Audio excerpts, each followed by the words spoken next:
Olá pessoal, eu sou Janaína Queradia, do Inloco, Novas Tendências do Direito. E hoje eu estou tendo a oportunidade de falar com o Dr. Vicente Ataide, que é o juiz federal. Tudo bem, Dr. Vicente? Bem, uma satisfação, uma honra muito grande, Janaína, poder participar desse painel, dessa iniciativa aí que você encabeça. E muito legal porque assim, o Dr. Vicente eu conheço tanto pelos estudos dele presenciais como à distância, né? Ele participa de muitos debates de pós-graduação, lá na graduação também conosco. E durante as suas falas, doutor, algumas circunstâncias me chamaram a atenção. Dentre elas, o tema dessa semana, direito animal. Por que um juiz federal se interessa pelo estudo do direito animal? Inicialmente, Janaína, toda a minha carreira acadêmica, paralela à magistratura, meus estudos do mestrado, do doutorado na Universidade Federal do Paraná foram na área do direito processual civil e, portanto, no estudo da tutela jurisdicional, dos meios para defender em juízo direitos, né, direitos fundamentais e toda a leva aí dessas categorias jurídicas. Acontece que eu cheguei num ponto dos meus estudos acadêmicos em que eu comecei a ter contato com os chamados novos direitos e novos sujeitos de direito e novos sujeitos processuais, quando me deparei num determinado, assim, quase que por acaso.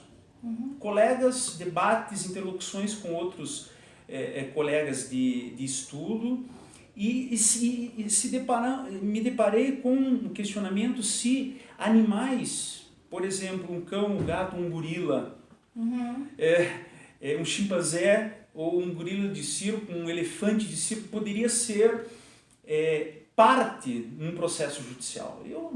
O primeiro contato que a gente tem é dizer, isso é um absurdo. Sim. Você imaginar animais como sujeitos de direitos ou com capacidade processual para figurar como autores, né, como demandantes em demandas judiciais.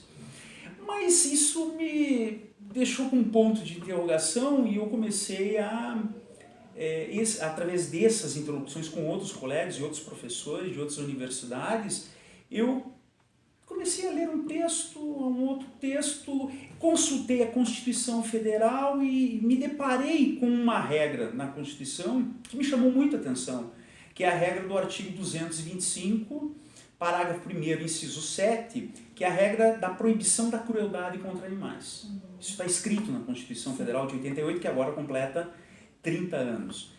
E eu acabei percebendo que a nossa Constituição ela é singular nesse aspecto. Nós temos no plano constitucional uma regra proibindo crueldade, práticas humanas cruéis contra qualquer tipo de animal.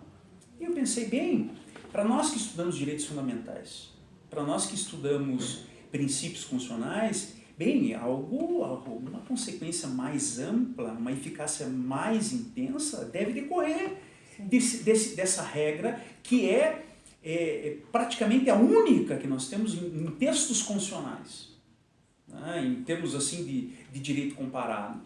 E isso eu comecei a dar alguns pequenos passos, algumas pegadas desse aspecto e confesso, Janaína, que isso me empolgou no plano dos estudos acadêmicos. A partir do texto constitucional, a partir dessas interlocuções, eu comecei a pesquisar, e isso são estudos recentes, né, de 2 a 3 anos no máximo, a pesquisar a questão da tutela jurisdicional dos animais. E confesso que eu tenho, a cada momento, a cada leitura, eu me deparo com uma amplitude significativa de textos, de textos filosóficos e também agora textos jurídicos, tanto no Brasil como no direito comparado, que me convenceram que vale investir academicamente numa ideia de fazer uma conversa entre o direito processual civil ou o direito processual como um todo, e este campo absolutamente novo no Brasil, no direito material, que é o direito animal, que percebe a possibilidade dos animais serem sujeitos de direito a partir, sobretudo, da regra constitucional que proíbe a crueldade contra animais. E, em primeira mão, eu quero noticiar que eu acabei de protocolar o meu projeto de pós-doutorado. Que legal. Junto à Universidade Federal da Bahia, onde eles têm uma linha de pesquisa própria em direito animal, com o professor Heron José de Santana Gordilho, que é a principal autoridade no Brasil, é um promotor de justiça, professor da Federal da Bahia, que é especialista na área do direito animal. E a minha linha de pesquisa que eu estou começando a desenvolver é a tutela jurisdicional dos animais. E é interessante porque se você pega o contexto da Constituição Federal, que foi a primeira abordagem da coluna, né, para conscientizar a importância do cidadão no tocante à Constituição Federal, um inciso de um artigo que fala de algo tão significativo, que é a proibição da crueldade aos animais, mas tem um outro aspecto também que é de ser analisado, principalmente porque ele vai estudar com tanta, né, intensidade como o senhor, que seria o caso da cultura que nós temos no Brasil. Porque eu venho de uma região de Santa Catarina, lá na minha cidade não, mas ali aos arredores a gente sabe, né, que tinha cultura de prática de crueldade dos animais. Como que o senhor viria isso frente à Constituição Federal? Todo esse movimento de pesquisa que eu comecei a desenvolver recentemente, claro, ela me colocou em contato, me fez refletir sobre hábitos, os mais elementares do meu dia a dia, do dia do cotidiano da minha vida. Isso me levou a pensar sobre mim mesmo, sobre a minha postura sobre várias questões, as relações do ser humano com os animais. E eu mudei muitos aspectos pessoais. Hoje, uma curiosidade, eu acho que há 1 ano e meio eu sou vegetariano estrito, nenhum tipo de carne eu incluo nos meus hábitos alimentares. Eu estou naquele processo ainda de disciplina para me conduzir a um estágio maior, que é a disciplina vegana, né? Mas veja, esse que é o interessante. O estudo acadêmico, me levou a conhecer a filosofia, né? A partir da filosofia, ela mudou hábitos e condutas e formas de pensar minhas próprias. Por quê? A partir daquela concepção explorada, talvez sobretudo em Hannah Arendt, de que, bem, se uma das nossas principais características como seres humanos é o pensar, né, existe uma dimensão do pensar que é fundamental, é a nossa capacidade de nos colocarmos no lugar do outro. Sim, sim. Só que o outro não precisa necessariamente ser um igual, um ser humano da mesma espécie. E a partir do momento que você começa a refletir o que significa se colocar no lugar do que um animal sente, da capacidade que o animal inequivocamente tem de sofrer, de sentir dor, aí você pensa o preço que é daquele pedaço de carne no teu prato. O quanto significa em termos de dor e sofrimento, o que significa ter o preço em termos de dor e sofrimento de um pedaço de carne ou de um ovo de granja que você vai explosão para fazer um omelete. Sim. E quando você estuda e leva a sério o estudo para saber como é que é produzido a carne, como é que é produzido o ovo de granja, né? Ou quando você vai comprar um cinto ou um sapato de couro, ou quando você vai comprar um produto cosmético e não existe certificação daquele cosmético, de que eles não usam animais em experimentações, você chega num ponto de incompatibilidade com isso. Quando você se depara com a quantidade de dor e sofrimento envolvido no processo produtivo, você pensa, não, eu não posso mais. Sabe? Intolerância, né? Não dá. Você começa a se colocar no lugar do outro, e mesmo que o outro não seja da tua espécie. E percebe, puxa vida. Sabe, é mais ou menos que quando a gente estuda direito, os direitos fundamentais, Sim. a gente lembra que os direitos fundamentais eles surgiram como uma reação à violência, à opressão, ao genocídio, a tudo que foi feito, especialmente nas guerras mundiais, né? Quando o ser humano foi despido da sua condição de ser humano, da sua dignidade, foram tratados como os animais são tratados hoje, como coisas. Só que a Constituição proíbe o tratamento de animais como simples coisas.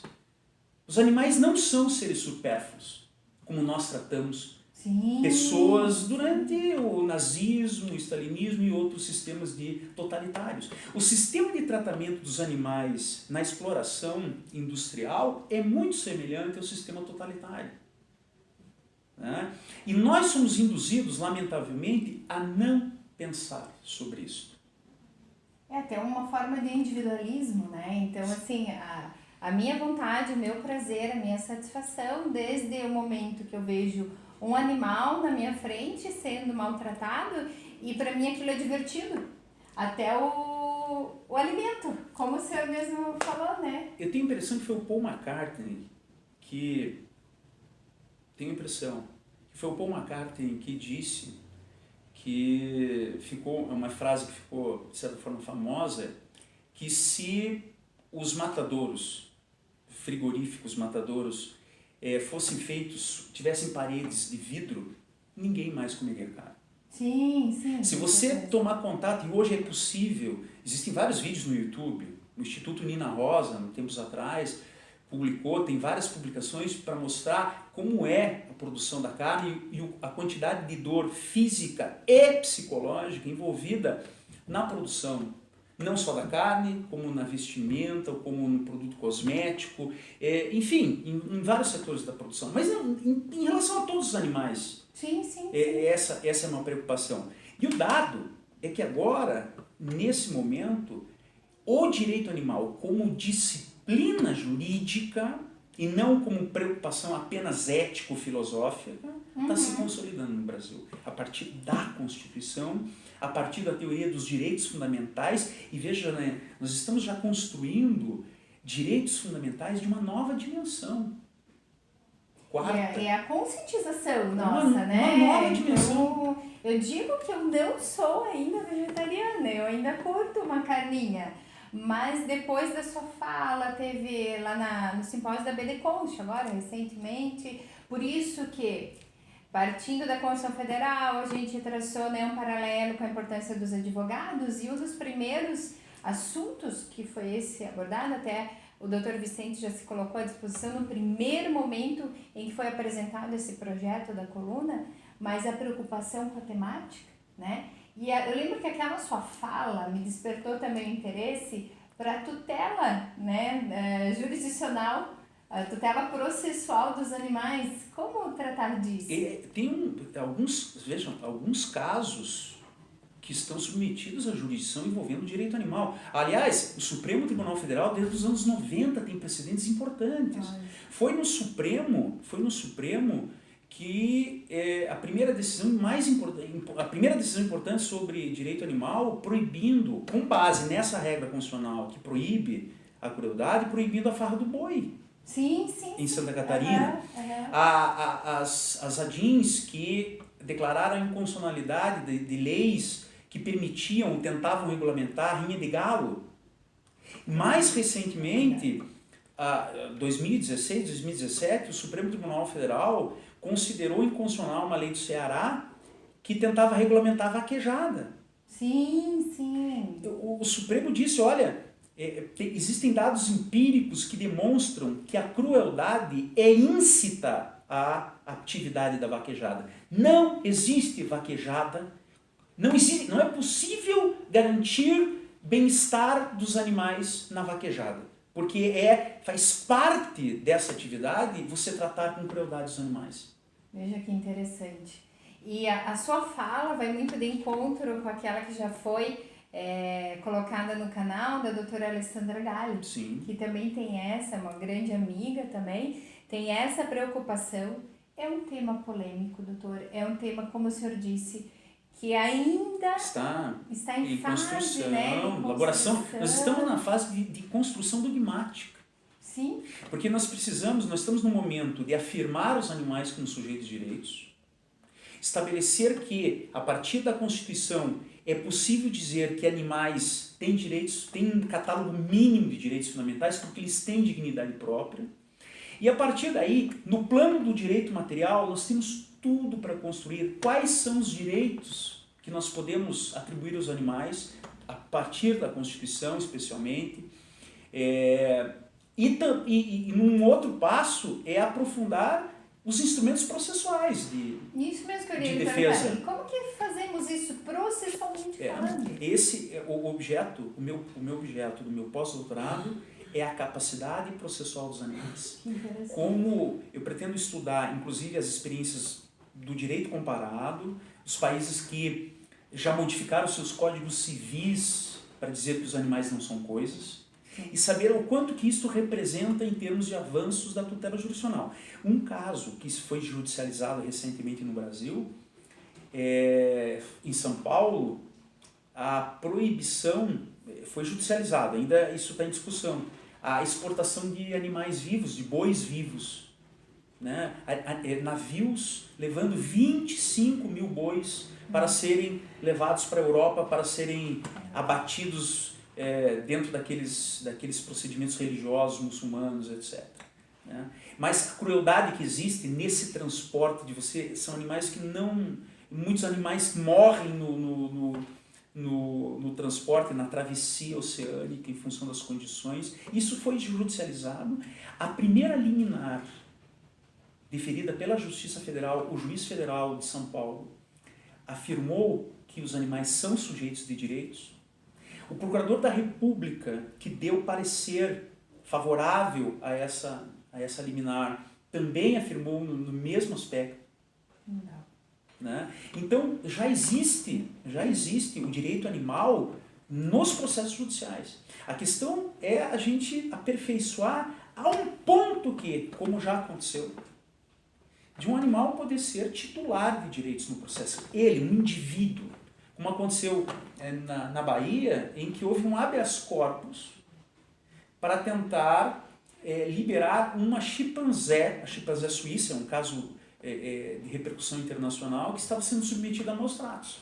Mas quem que faz esse... Foi o Ministério Público. O Ministério Público. Foi o Ministério Público. Isso que é interessante também o público entender, né? Que existem órgãos especializados o Ministério que Público vai tratar. vai fazer, veja, o animal, é claro que ele não tem capacidade de estar em juízo sozinho. Sim, claro. Como uma criança não tem. Sim, exatamente. Né? Como um incapaz não tem. Uhum. O nascituro não tem. Sim. Como uma empresa sozinha ela não está. Ela precisa ter alguém, um ser humano, para estar em juízo. Mas isso é possível. Como nós temos a representação, a assistência, a apresentação, em alguns aspectos, de pessoas jurídicas, do nascituro, do incapaz, é possível construir a mesma coisa para os animais. Legal, legal. Né? Hoje nós estamos discutindo guarda, Sim. tutela, direito de visitas de cães e gatos, animais Sim. domésticos. Certamente, para outros animais e que estão submetidos a tratamentos cruéis mais intensos, isso não vai ser difícil fazer.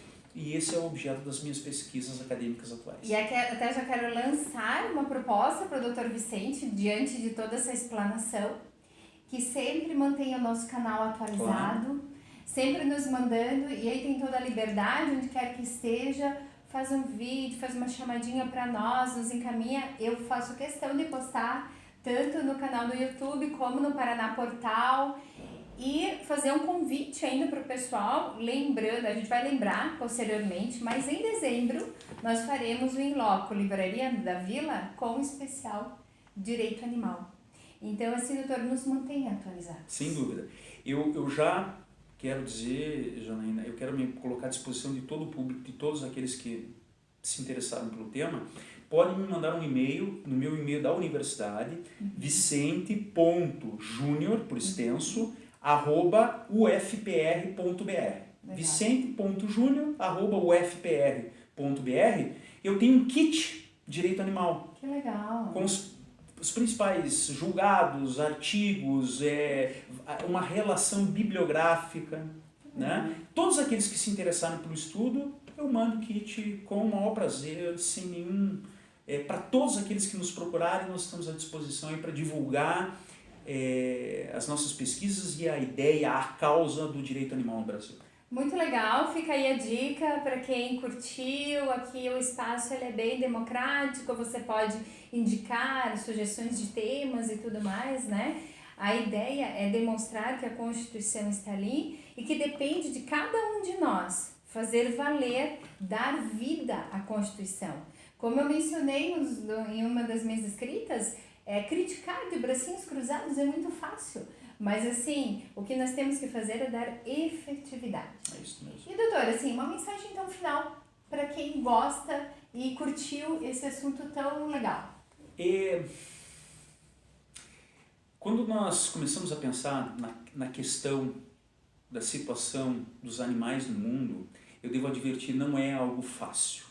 Sim. É algo que provoca sofrimento, provoca angústia, a gente se depara com muita coisa triste, né? Mas eu não quero, eu procuro que as pessoas não sejam indiferentes, não sejamos indiferentes a isso. Sim. Você pode até dizer, não, eu vou manter meus hábitos, eu vou continuar fazendo o mesmo, mas pelo menos não pense a respeito. Sim. Sabe? Se coloque na situação e procure avaliar. Hoje nós estamos percebendo, assim, eu comigo mesmo, as minhas transições, o meu jeito de viver hoje, a concepção vegetariana, vegana, não é uma coisa que você faça de uma hora para outra. Sim. Mas a partir do momento que você pensa a respeito disso, que você começa a prestar atenção nos teus hábitos de costume, no que acontece em teu redor, certamente isto vai mexer com você, e isto tem tudo a ver com a cultura de paz. Sim. Porque a partir do momento que nós tivermos capacidade de respeitar os animais os menores animais, nós certamente teremos mais capacidade de respeitarmos a nós mesmos. Então, eu acho que essa cultura de paz é o que mais nós estamos precisando nos dias de hoje, em todo o mundo, e a causa animal pode ser um grande auxílio nessa nossa luta universal por um mundo melhor e com mais paz. Então eu lhe agradeço a participação, acompanhe amanhã também as escritas a respeito da temática dentro da Coluna Paraná Portal, se inscreva no nosso canal do YouTube e acompanhe as nossas redes sociais. Muito obrigada, doutor. Eu que agradeço, Janaína, sempre à disposição do canal e da tua iniciativa, que é de muito louvor, parabéns, nós ficamos realmente à disposição. Muito obrigada, até mais, tchau, tchau.